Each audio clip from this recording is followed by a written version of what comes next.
Shubhra Maheshwari, our treasurer, would present flowers to our chairperson, Ms. Samia Alam Khan.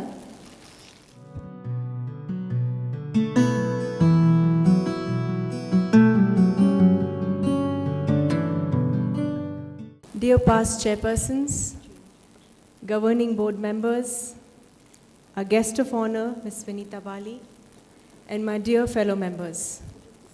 As I begin my journey as chairperson of Young FICCI, it is my pleasure to welcome you all to another year of learning and growing together. Thank you for being here.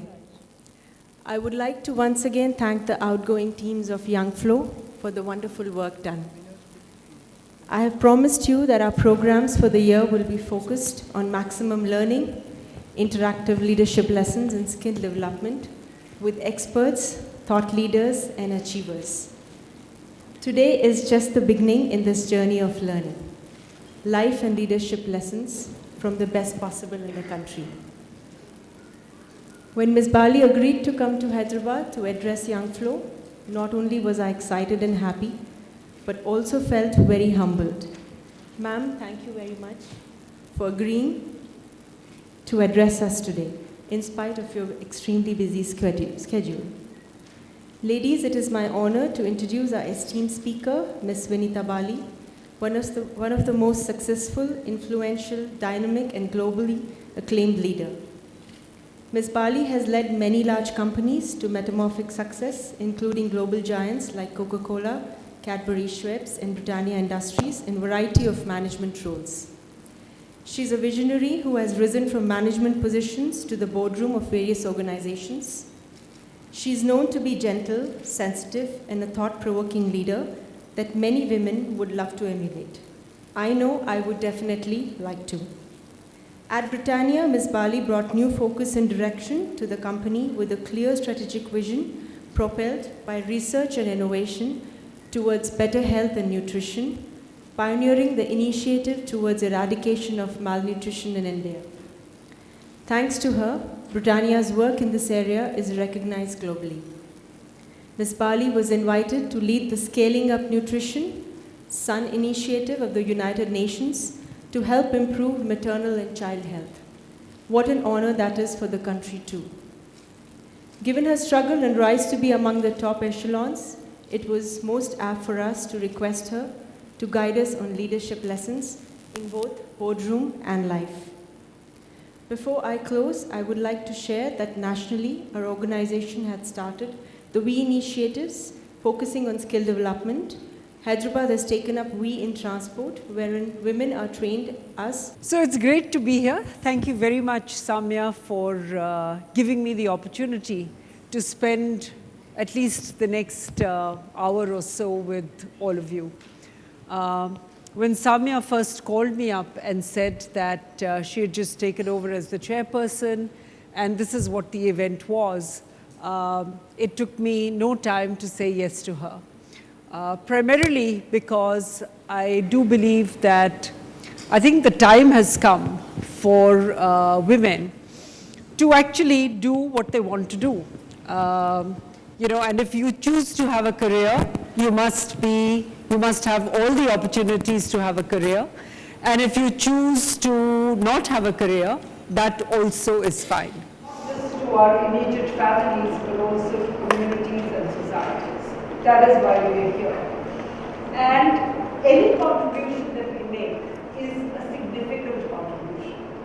So one of the first things I want to say is it's not about becoming the CEO of a company. CEO is only a title. It is what you do when you are the CEO of a company that matters. And it also matters less that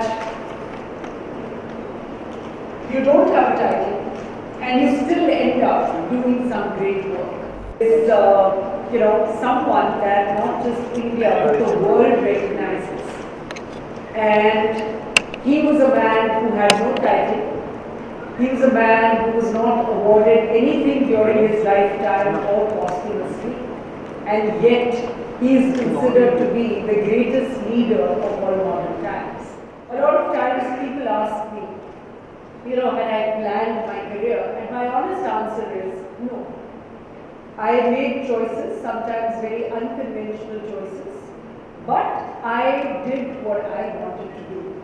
So yes, I finished my studies, I did an MBA, I got into a job, but I made some very unconventional choices in my job. I decided to go and work in Nigeria with Cadbury's. This was in 1992, when nobody, not even a man, would have thought of going and working in Nigeria. Primarily because I thought it was a great adventure and it was a good opportunity to learn. I was supposed to come back from Nigeria to India and take over as head of Cadbury's, and this was way back in 1993. And I chose instead to go and work with Cadbury's in South Africa, because Cadbury's asked me when I was in Nigeria that India is always there, but South Africa has just opened up. Nelson Mandela had just been released from prison. They were talking about creating the new South Africa. And I remember asking Cadbury's, how do I fit? I'm neither black nor white. And they said, well, that's exactly why you fit. We want neither someone who's black nor someone who's white. And I decided I could have come back as CEO of Cadbury in India in 1993. I chose instead to go and work as sales and marketing director in Cadbury South Africa. Cadbury South Africa was a very large business for Cadbury, but that wasn't my reason for doing that. My reason was to go and live in another country, to prove to myself and to everybody else that, Indians are as good as global managers. South Africa was new to the whole world, not just to people in India. It was a fabulous opportunity. It was also a high-risk opportunity because what did I know about South Africa? And I was there as in a sales and marketing role. So the point I want to make is that the first thing is all of us have to believe in ourselves. We are all here because we've got talent, we've got competency.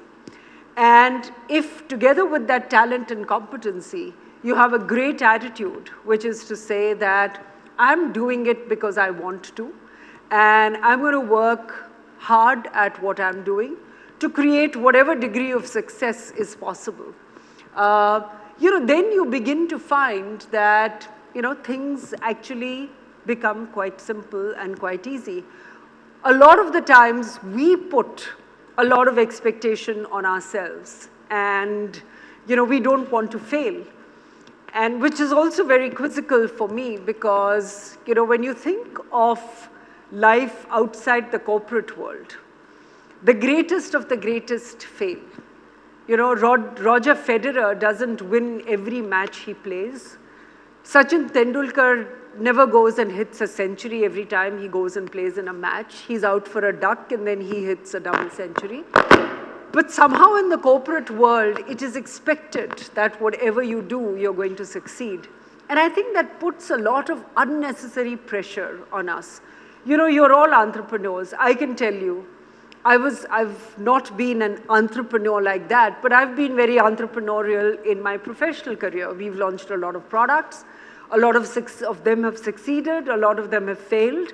But does that mean that we don't know how to launch products? Not at all.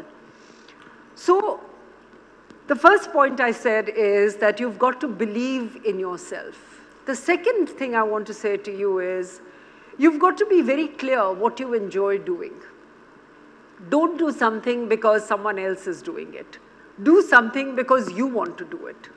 And once you sort of free yourself of all kinds of, of all those kinds of expectations, then you'll find that it's great fun to put things together. All of you will start small. Some of you will grow up to have very big businesses. Some of you will grow up to have moderate businesses. Some of you will grow up to have small businesses. It doesn't matter. Every company in the world is not a big company. There are companies that are small and very nimble and very, very good at what they do. Similarly, there are entrepreneurs who might not be very big, but you might be excellent at what you do. So the important thing is judge success on your terms, not on somebody else's terms. Because what looks like success to you may or may not look like success to someone else. The problem with living up to someone else's expectations is you don't know what their expectations are going to be. And why should any of us live up to someone else's expectations? The most important person in our life is us. Everybody else comes later. Your children, your husband, everybody comes later. And I think one of the problems I think a lot of women have is we're thinking about everybody else before we think of ourselves. And I'm certainly not saying that you don't think of anybody else. I think we all have responsibilities, and we have to deal with those responsibilities in a manner which is responsible. But we also have a responsibility to ourselves. You have to create for yourself whatever you desire to create for yourself. And if you're okay with saying that I really don't want to have a business, I don't want to have a career, I'm just going to look after my kids and travel and enjoy the world, that is also fine. There is no guilt associated with any choice that you make. But once you make a choice, you have to be responsible. Once you become an entrepreneur, you're responsible not just to yourself, but also to the people that you will employ. You're responsible not just to yourself, but also to the banks that will put money based on your credibility.